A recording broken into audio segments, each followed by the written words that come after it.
It's a real happy thing for me.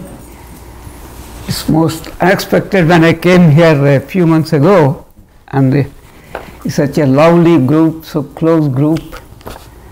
One feels a tremendous love. We can see the vibes, and it has been a pleasure.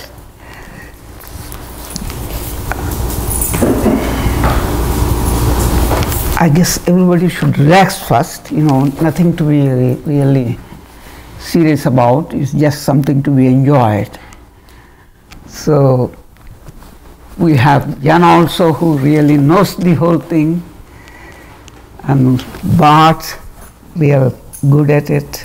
And I think Jordan, Gail, you had all good experiences, so it will be sort of a very presumptive on my part to say anything.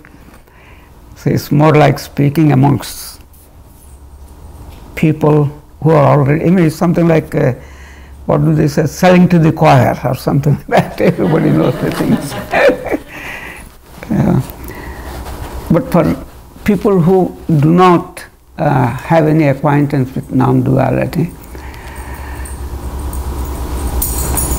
this is a very ancient philosophical thought that emerged in India way back, I think, 5,000 years ago. Some people put it 10,000 years. Some people say it is ageless. So some sages in their contemplation could understand the reality in the world that we see and we think we live. Normally, what we think is, I am an individual here, and the world and all the people are all external to me. So that means a division between me, an individual, contracted, limited person with limited capabilities, limited talents, limited powers, all sorts of limitations. And then the world is all around there, which is the thing that is controlling me, or my relations with everything around. That is the normal way we all live. When the sages investigated into it, what is the reality here? Because we see everything in the world keeps on changing. Nothing is constant. Even when we were born little small kids, we don't even know what is what, we didn't even know what we were, and we grew up changing every day. So everything changes, but there seems to be something in me that doesn't change.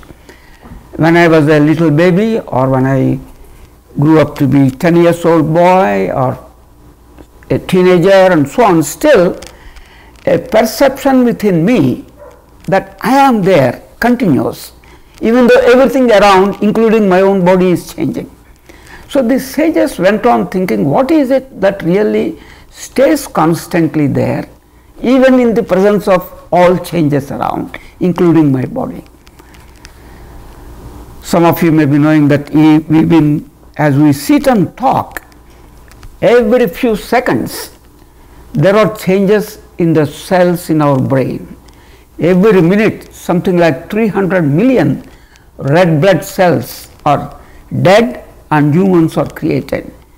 You get a new lining to your stomach every 5 days. Even though we think our bones are very hard and sturdy, giving the support for our body, even the cells in the bone get replaced over something like 3 months, in 90 days or something like that. So in about a year, you have totally everything different from what you are. Then what exactly am I? This is the sort of question they probed.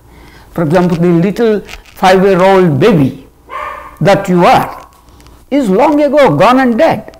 That's not there anymore now. But still I feel I have a continuity. What is this I? And then what is this world that appears? When they questioned like this, what they discovered was this world which I think I am perceiving and is all around me is not something different or external to me. It is myself only, the whole world. So that means a limited, contracted, confined me doesn't exist in this body.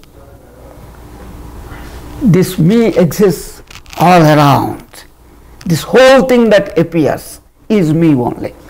That means there is no difference between me here and the world there. It's all one, seamless continuity of experiencing.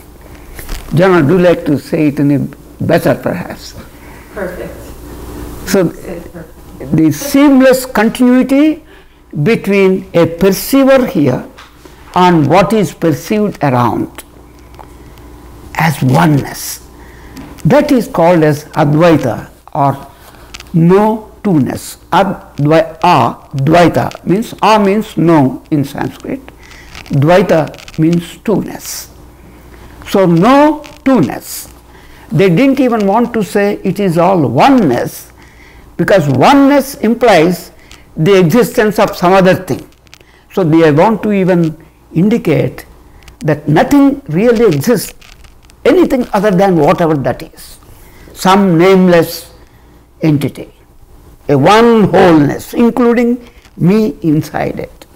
So that is called as Advaita.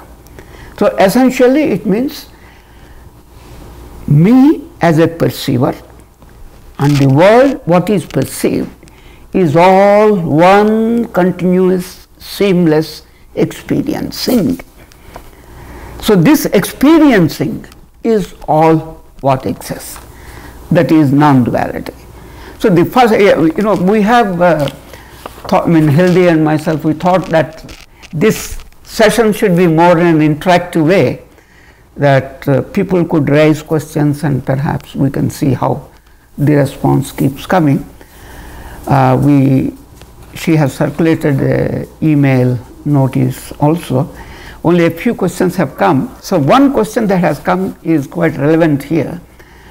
The question is about, in a way, what we just discussed, non-duality. When I am here and I am seeing the world, when I feel hungry and I have to feed myself this body, how do you say this body is not me? I am not this body. When I say the whole world that I see and me are just one seamless continuity, but in my daily experience, day-to-day living, I still see my body to be different. Then how do you really say that? See, if I am really my body, if I am defined by my body, if I chop off or lose any part of the body, then I should be affected. Suppose I get my leg amputated, or one kidney removed, or something, some other internal organ is replaced. Do I change? No. Even if one of the limbs is gone, I may limp or I may become lame, but still I continue. So the removing the body parts is not affecting me at all, except for the shape of it. That me, whatever I think I am, is not getting affected. So I cannot be the body. Or normally when we speak, we say this is my hand, like this is my shirt. You know I am not my shirt, but I call it my shirt. Like that I say this is my hat or this is my head. So there is somebody who is possessing these things, and obviously this is not that me, because I don't say I am my hand or I don't say I am my nose.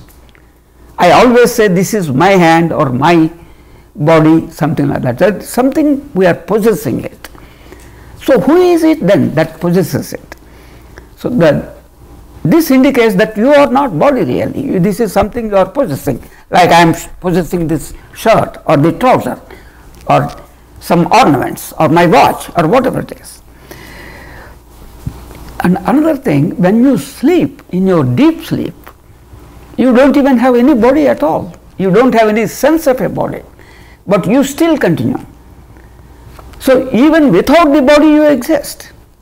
In the dream, at least you know, when you dream, this physical body which you see doesn't exist, but you think you still are seeing a dream and you are there, right? So body is not necessary for me, it is just a little ornament which I think I have. Then we may say, I am my thoughts. What I think about me is myself.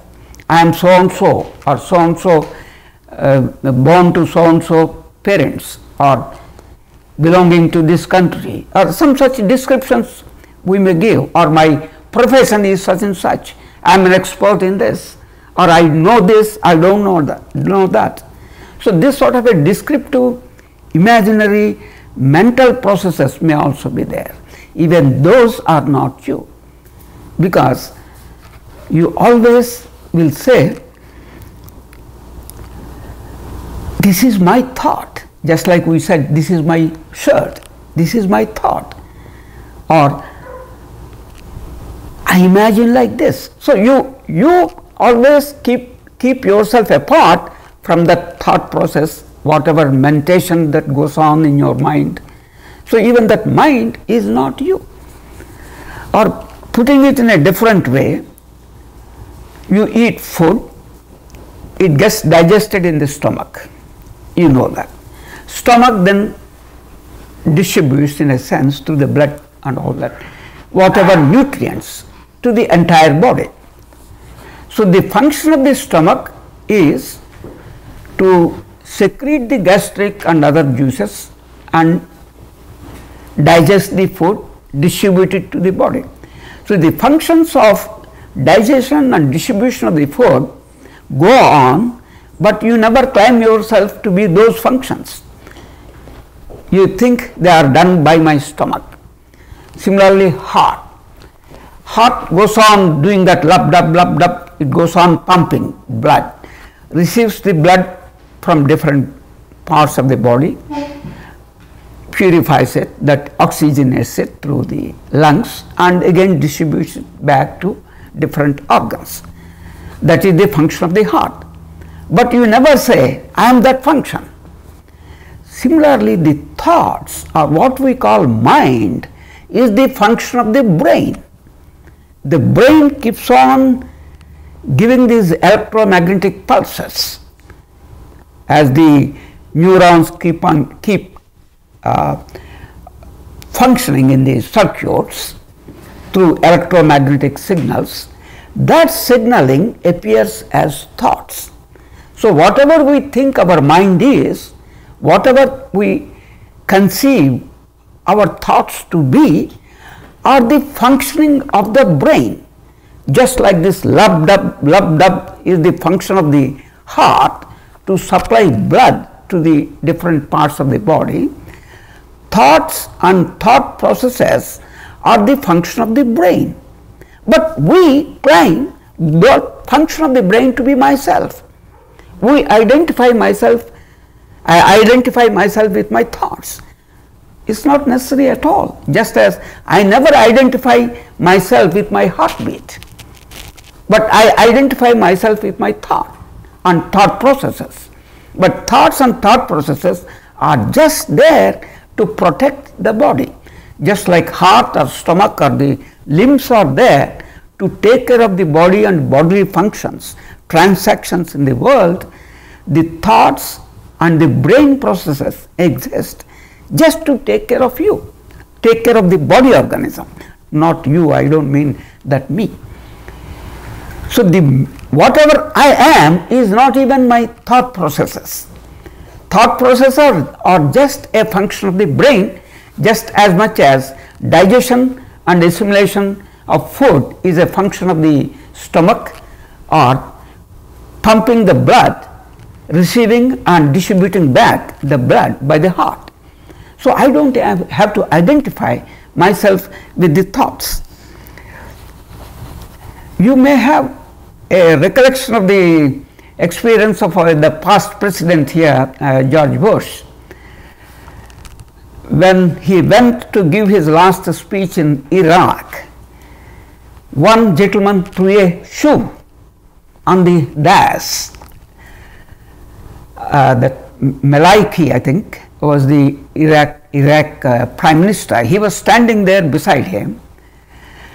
But even before George Bush could see where the shoe would hit, he just ducked like that. When the shoe was trying to come as a missile, whereas Maliki, the Prime Minister, didn't duck. He was trying to put his hand and stop it. This action, if you have seen on the TV, the shot, you can see how the brain, even before it knew for George Bush where it will hit, where the shoe will hit, it is perceiving even before Bush's own awareness and making the body duck. So this action of ducking didn't happen because of the conscious effort of Bush judging that shoe will come and hit him. The brain does it automatically, and brain does so many things automatically without our knowledge. I think it was Edelman, Nobel laureate neuroscientist. He said 90% of the jobs that go on in our brain, they go on without our conscious awareness. We are not aware. We are hardly aware of only about 10% of the works that go on. So brain does so many things to protect you. So that is the brain's function, just like the heart's function is to distribute the blood. And brain function appears as thoughts. So thoughts are no more significant than that. And each individual thought is the mind. That's the name for that particular thought, is mind. So mind is nothing more but those thoughts. And then we give a sort of a memory disk to it to store these thoughts, and we think even that is also mind. So mind actually has four functions.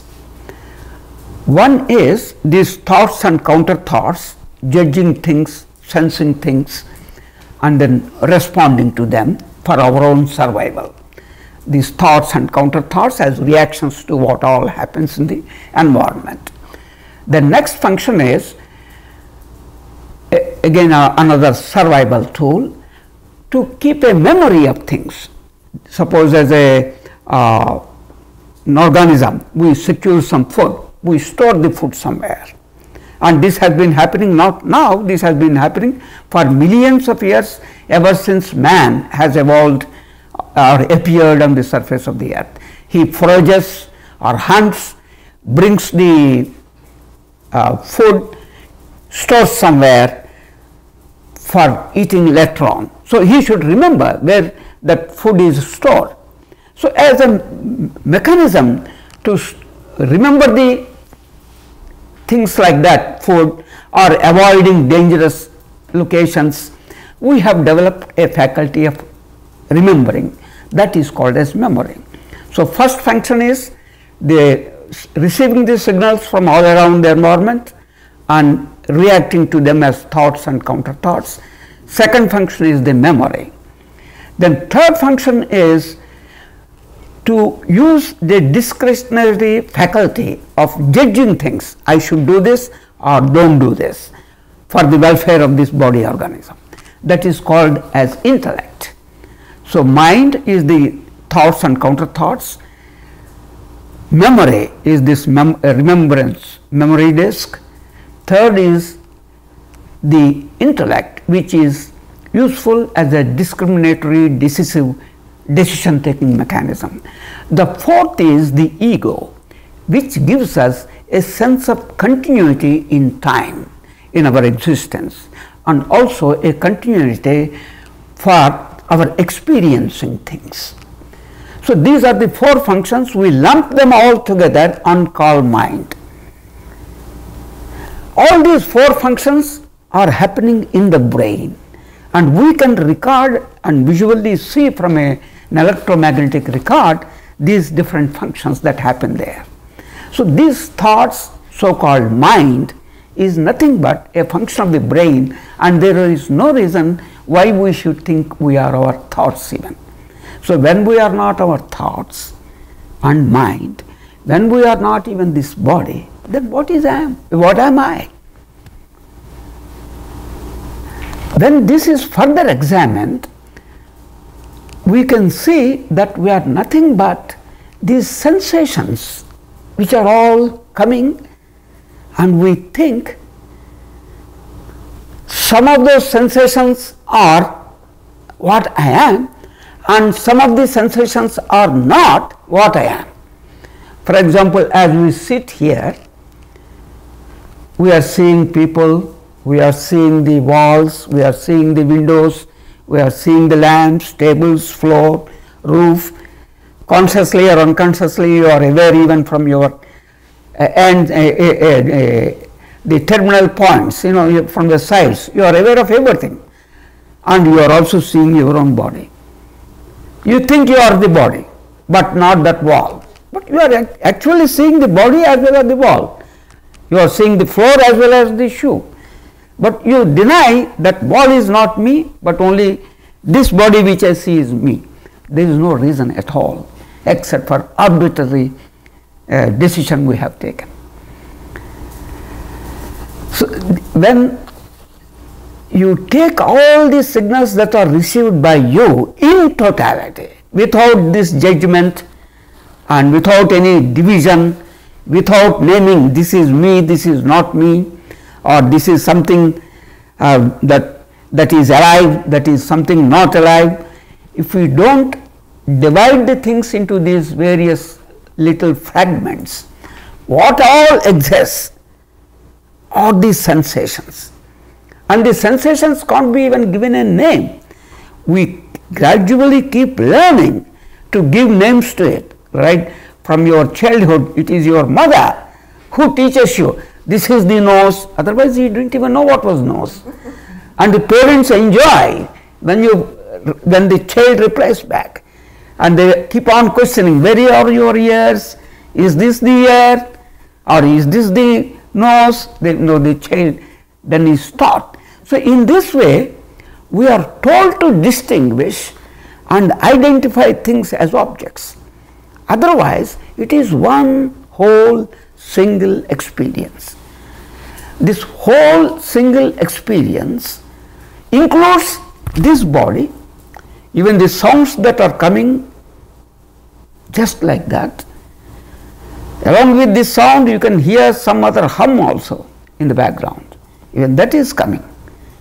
There is no reason to believe that this sound only is meaningful or belongs to me, and the background hum of AC or whatever it is doesn't belong to me. No, it's all one sound. Along with this sound, we see a visual scene also.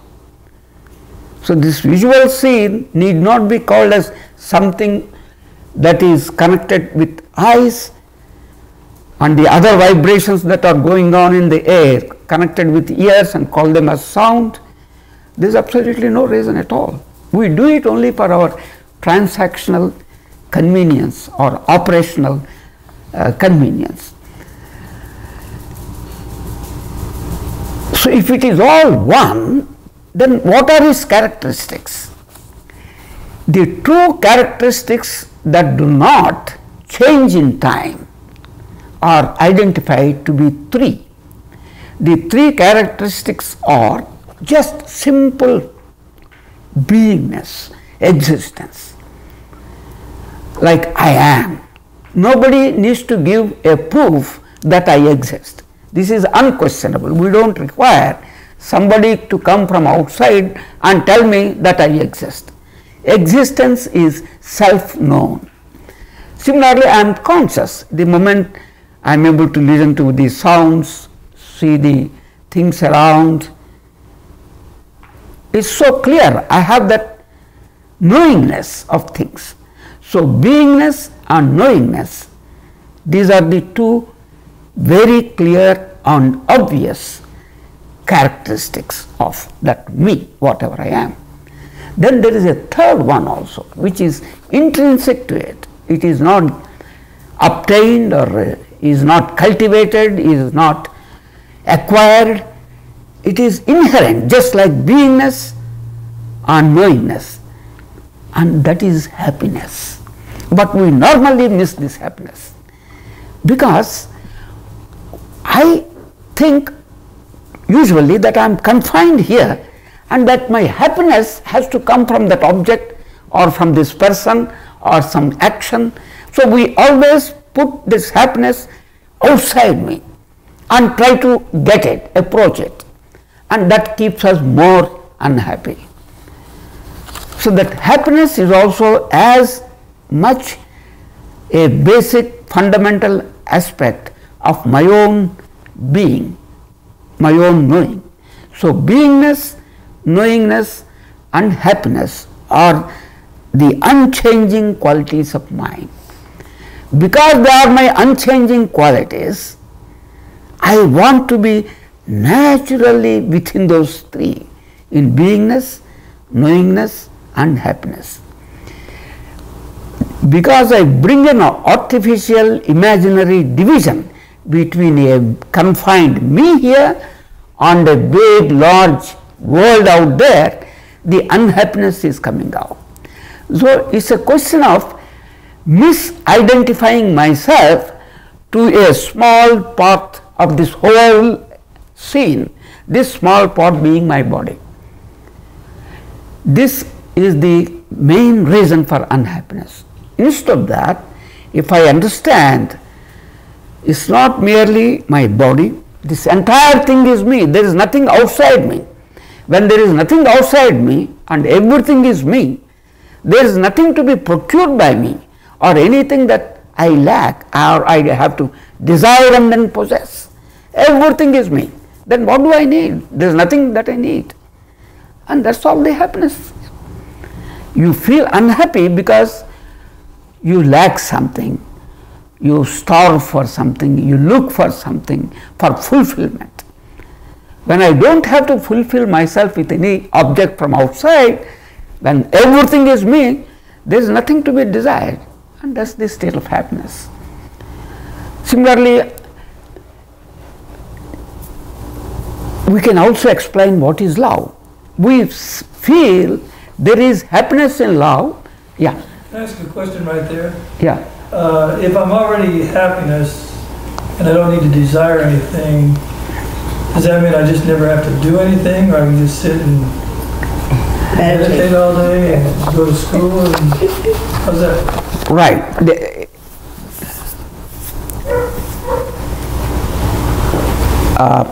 This is a very good question. I thought of coming to it. Okay, now that you have asked, my doing something in this world arises because of couple of reasons. One is, whatever happens in the nature will happen by its own force without me having to do anything. Just like the earth is rotating, I do not have to do anything with it. Earth rotates. Similarly, ocean waves. The ocean waves keep coming. Ocean does not have to do any special effort. My heart beats. I do not have to do any special effort for that. So, there are so many actions that happen by themselves without me being a conscious doer. When I separate myself to be an individual and the whole world to be somewhere else external to me, then only the question of me trying to do something arises. Otherwise, even if this body feels like having a cup of tea, that thought has come by itself. You have not done anything to get that thought. Then the body by itself gets up. You never think I should put my right foot first or left foot first The body automatically gets up, goes into the kitchen, puts a kettle on the stove, but every time the moment something happens, we start to claim, I have done it, and the doer appears there. When the thought, there is a thought of having tea, then I say, oh, I want to have tea, I want tea. So this confabulation happens from the left hemisphere of the brain. So whatever action happens, it has already happened, and we confabulate to make a claim of ownership onto that action. So when the thought came of having tea, I thought to have tea. It is my thought to have tea. So we arise as a possessor, and so I have to act. So the body has risen. Left or right foot without your thought, the body has already started action. Then you say, I am going to the kitchen. You don't go, the body is going. So you don't have to consciously do as a doer, as an owner of any of these actions. Things happen by their own inherent natural process. So it's thought driven. Not all actions. You see, when you get up from the bed after a nice sleep, there was a thought. The body gets up. It's just getting the tea that's thought driven. Yes. Okay.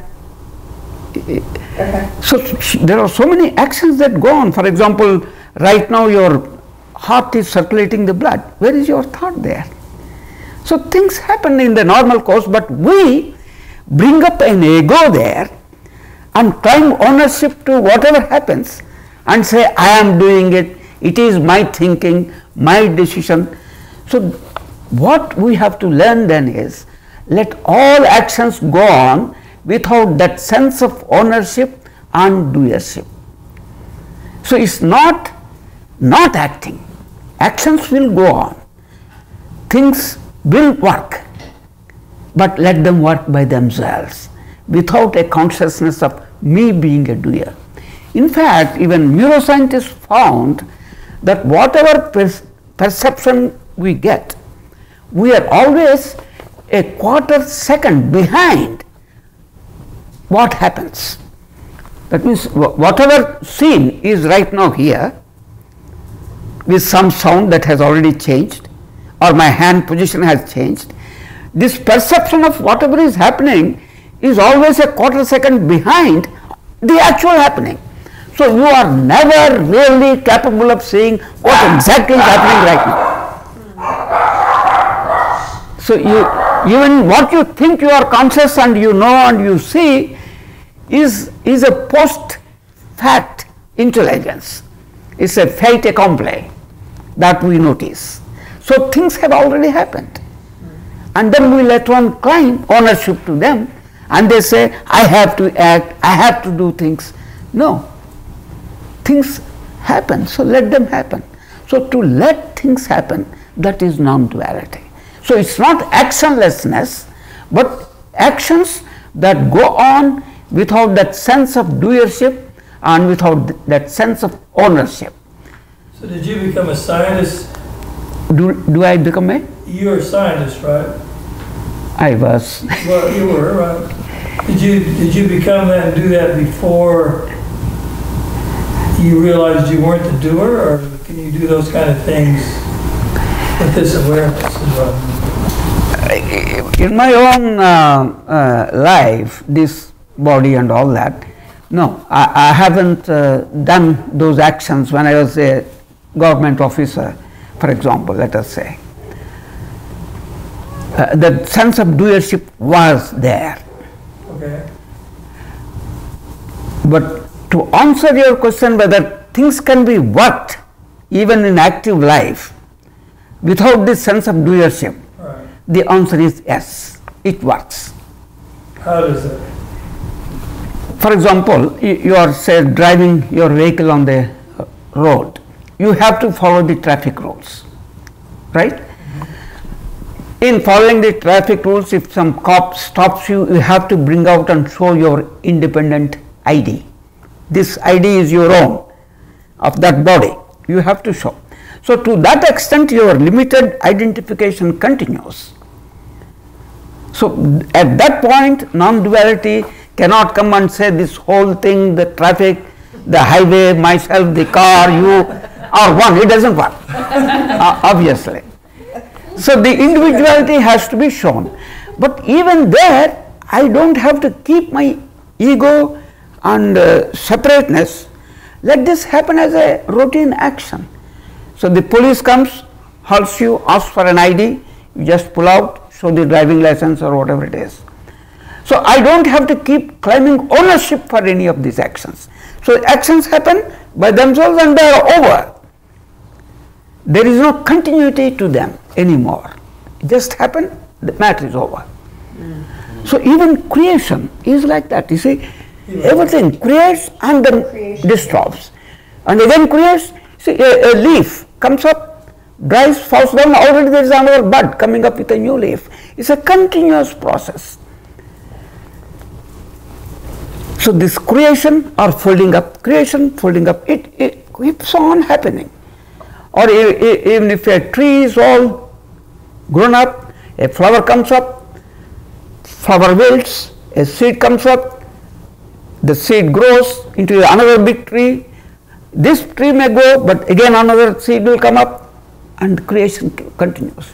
So, this continuous process, every second, every moment things come and go. So, the whole world that you see is also a moment to moment unfoldment.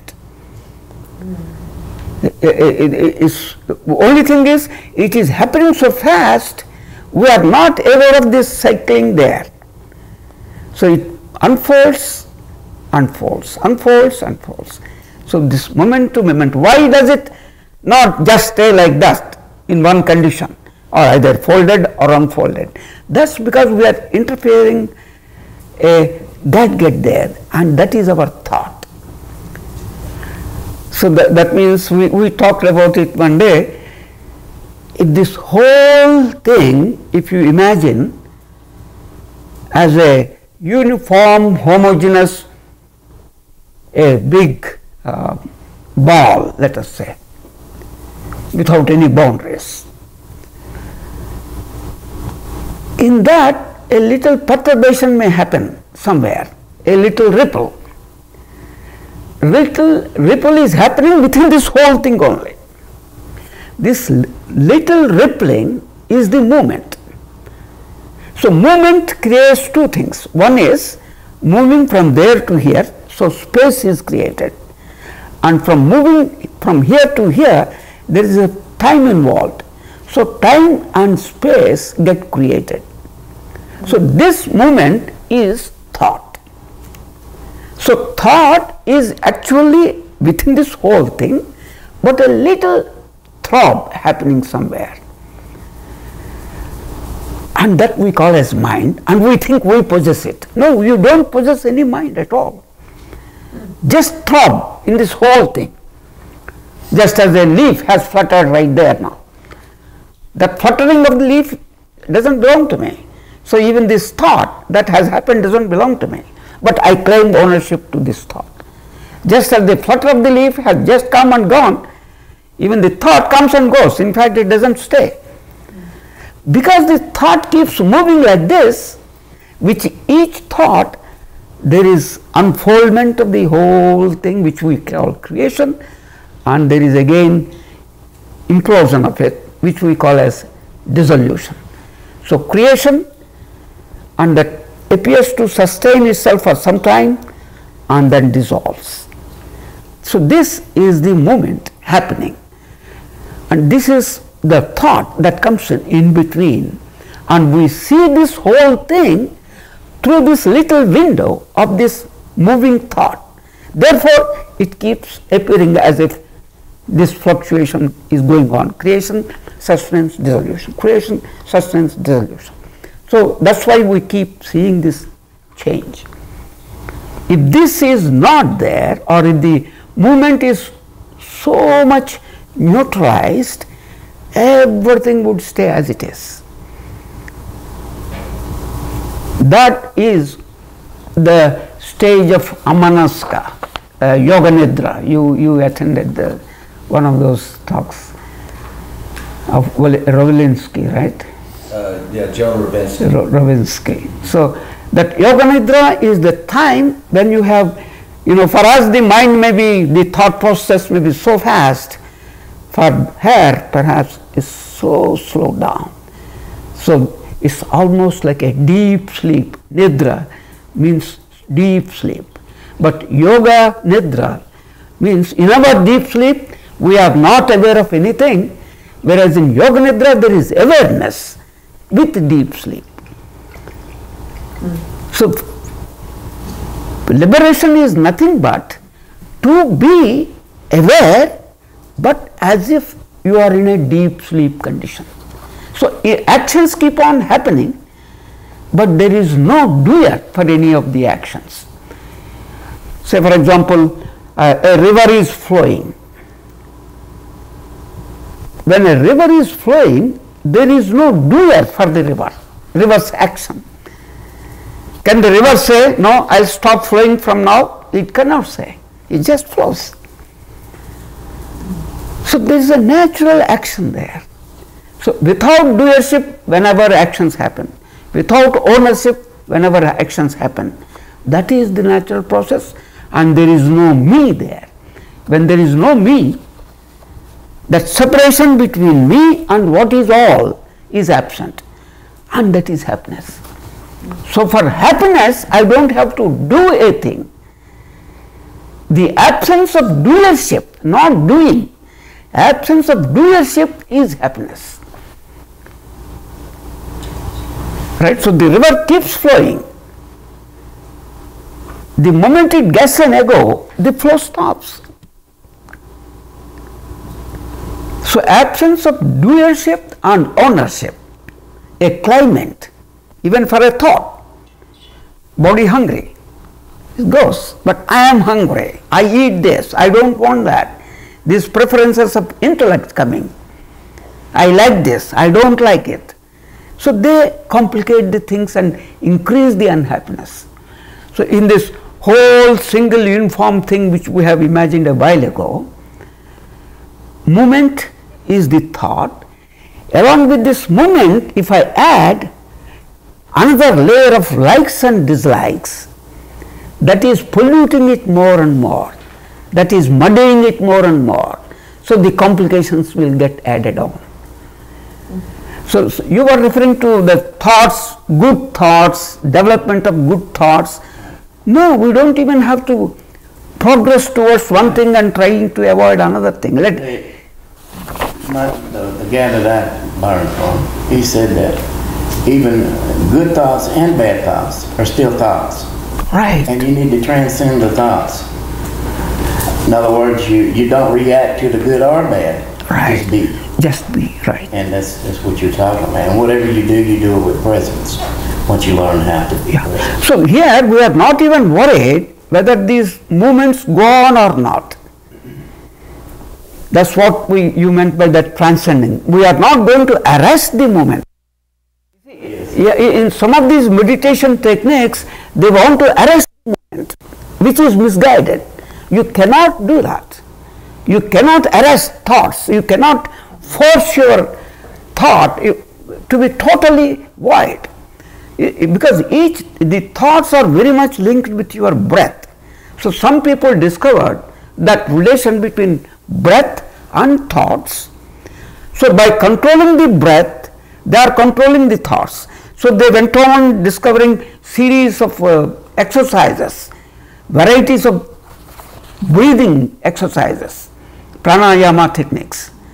And by that definitely the thought process gets controlled. But these are all again tentative techniques and they give tentative results. In non-duality you are not looking for any tentative relief and tentative results. We want to know and arrive at that unchanging, eternal, whatever that is. So we neglect even to consider whether the brain and the mind is functioning, moving, how fast moving or not moving. Even that will be neglect. Let it move. We still be whatever we are. And don't take anything personal. Right, Whatever absolutely. happens, Yes, somebody just slapped you or whatever. Yeah, Tom uses that word personal, so Just reacting against your presence or trying to draw you into the world, by doing that. so you don't have to feel that separation at all, that I am there. So the question keeps coming up, then how did this variety, multiplicity come? When this is all oneness, it could have been just as one big lump of clay or whatever that is. Why this variety? There are so many explanations for that.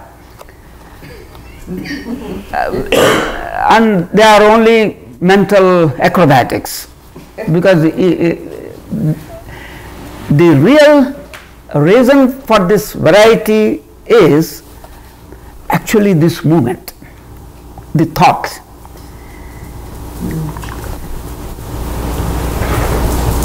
And when we question why this variety, we automatically assume there is a cause behind it, because we see this world as an effect and we think there must have been a cause preceding this effect. So we look for the cause. So we search for a cause. Because if I say curdle the milk, I get yogurt. So if I have yogurt now, I try to go back and work out. There must have been a cause for the milk to have become the curd, yogurt. So I look for the cause. So that is how things go here in our world. So we extend this logic and say, why this world? Because of our sheer assumption that there has to be a cause for everything. But that itself is illogical. There doesn't have to be a cause for everything. Whatever has happened has happened. And by our trying to invent a cause for what has happened, we are making this effect as a cause, and the discovered cause as an effect. You see, we are reversing it actually. Actually what has happened is whatever this is, this world. We take this as an effect of some cause and we try to search the cause, which must have happened earlier. Right? But then reverse it. So which is really the cause and which is the effect? This thing, whatever I am saying, which I consider to be the effect, is actually becoming a cause for me to look for An effect. an effect. So which is cause, which is effect. But all these are just happening in the now. So there is no cause nor effect. They're all just happening in the now. Unrelated. Actually, there is no relation at all between something that has happened and something now. The memory disk we are carrying in our mind, that is the one which tries to bring a link and look for a cause and effect. Otherwise, each event has just happened like a digital watch. It's not a continuous thing, one kicking up the other. It's like each digit appearing like that, say, not like a sine wave, but like a digital wave. Unrelated. I keep giving this example of thermometer, right? The what? The thermometer, right. Oh, I'm still not saying it right. Thermometer. So the thermometer in the room, it can sense the temperature of now only. Says 72 degrees. Now, what was it 5 minutes back? The thermometer cannot say. Or what it is going to be after an hour?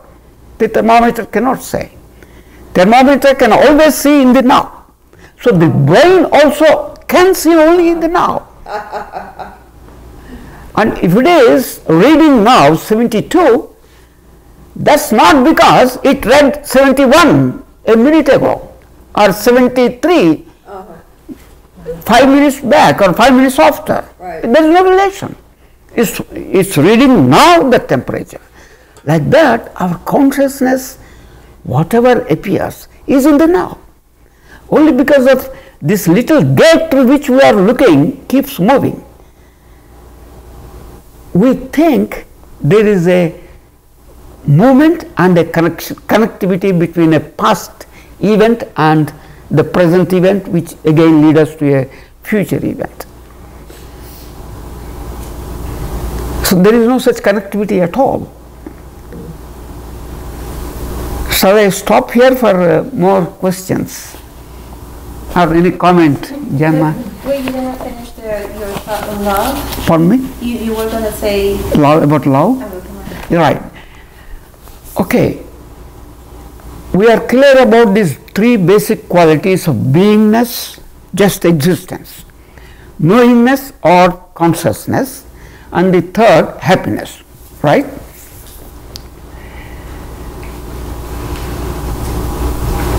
Love is another name for that happiness. When in the usual context, when you don't have any lack, you see it as happiness in your experience, right? That is very clear. Suppose I don't have a car. So lack of having a good desired transport is an unhappiness. When I get the car, what has happened? This lack is fulfilled. To that extent, happiness has come. If happiness were to come just because of that object, car, that happiness should have stayed with me all the while without changing. But that doesn't happen. After the car is procured, I become unhappy for something else. Maybe a good house. After a good house, I look for a good garden. The garden doesn't give me the happiness forever. So I keep looking for something else. So what is really giving happiness is not that object procured, right? It is the fulfillment of that temporary fulfillment of a lack that has arisen. That is giving me the happiness. Now in a relationship, either with an object or a pet or a person, I feel this lack or distance in relationship. When that gets closed, we call that love. Or let me explain like this. This is all oneness. There is no separation at all, right? When I feel this force of separation, a distance, I feel that gnawing pain in me to be back in that oneness, just be in that close integration, intimacy. So the absence of close intimacy is my feeling to be loved and to love. And normally I externalize it onto some person outside me, just as my temporary lacking of happiness is externalized on a car, on a house, on a garden, right? I am projecting it, my unhappiness or the lack onto that object. I project this lack of oneness, that close intimacy, onto a person. I try to fulfill that and try to become one. So the absence of that closeness is the lack of love, and when the distance gets closed, then the separation gets closed, that's happiness, that is love. So just as lack creates unhappiness, a distance, a separation creates absence of love. And we normally project this distance or that lack onto an external thing or a person. Instead of that, if you can see it is emerging from your own imaginary projection, you don't have to externalize it anymore. that happiness or love is inherent in you. Just as your being, existence is inherent in you, just as your knowingness is inherent in you, the love is also inherent in you. We think I am separate, I am confined to this little body, and there is something else out there, separate from me, distant from me. I have to bring back and come to that closeness. So we externalize our sense of separation onto a person there, and we look for that closeness, intimacy, back again to be one. So identity is love. Identity means oneness. Non-separation is one, is love. Am I clear? No. Yeah, it's just a separation. Like, is that a mental separation? It Like is imaginary, a right? perception of separation. You see, it is basically mental separation, and you reduce it to physical separation also, as two bodies. See, even if suppose that table is there, I am here, I don't feel a particular distance from me to that table, because that doesn't generate any other emotional aspects in it, right? Whereas if that is a person there, and I get that emotional urge of separation, that's happening not because there is a physical distance. There is a physical distance between me and the table, and there is a physical distance between me and that person, right? Here I get an emotional surge also, and I feel that lack of love, and I feel this difference or distance emotionally, means in the, if it is a table, I am not feeling it. Where both are physically separate, right, at the same distance, but I am imagining this in the mind, right?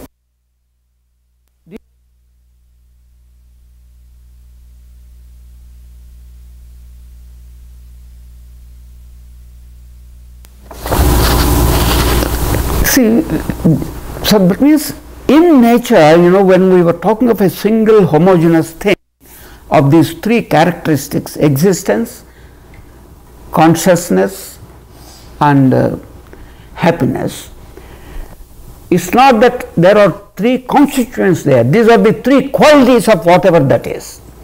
And whatever that is, that nameless thing, extrudes itself into all the shapes and sizes and varieties and colors. Suppose there is a lump of clay. The potter turns his wheel and molds different shapes out of that clay. Clay is the same. That clay comes like a little pot, or like a little pan, or it can come as a tumbler, or it can come as a flower vase. The clay is same, it takes so many shapes. Here, clay is taking the shapes, clay is the material for all these shapes. Like that, this homogeneous, whatever that one thing is the material for all this that is there. We may give it any name to that, doesn't matter. But in the example of potter, what happens is, potter is sitting here and creating these various shapes. So with this analogy, some people think of a creator, big God with a white beard and a golden throne is sitting up there and creating all these shapes. No, the peculiarity of the Advaita is right here in this, compared to all other religious thoughts. They keep the potter separate and the clay separate, and all the creation or the varieties of shapes are explained based on the material only, clay. That means that is the material cause for the appearance, but they are missing what is the other cause, the efficient cause or the instrumental cause. They keep the creator separate, but Here in non-duality, the creator is also entering as material into all these shapes. This is a very subtle difference which is missed by most of the other schools. I mean, why most? All the other schools. This is the basic difference. Here the potter doesn't enter to become the pot or the flower vase or the pan. Whereas in non-duality, the creator is also entering into it. So the creator herself or whatever is itself is also the material cause and also the efficient cause. So there is no different individual or entity sitting. So what does it mean then? You yourself, whatever is appearing, that comprises both the material and also the efficient, the instrument creating it. So you are both the creator as material and also as the instrument for that. The material and efficient causes are both taking this whole shape. So you yourself are creating this world. So you are the creator, you are yourself the God. God is not separate from you. So even God is you. That is no two-ness. You here and a God there. No. The God is also in you. So God is not only the clay, but also the creator of the shape. That is called as Advaita. Any questions here? Shall we? How is it going, Bart? Break. Take a break? Yeah. Yeah, wonderful.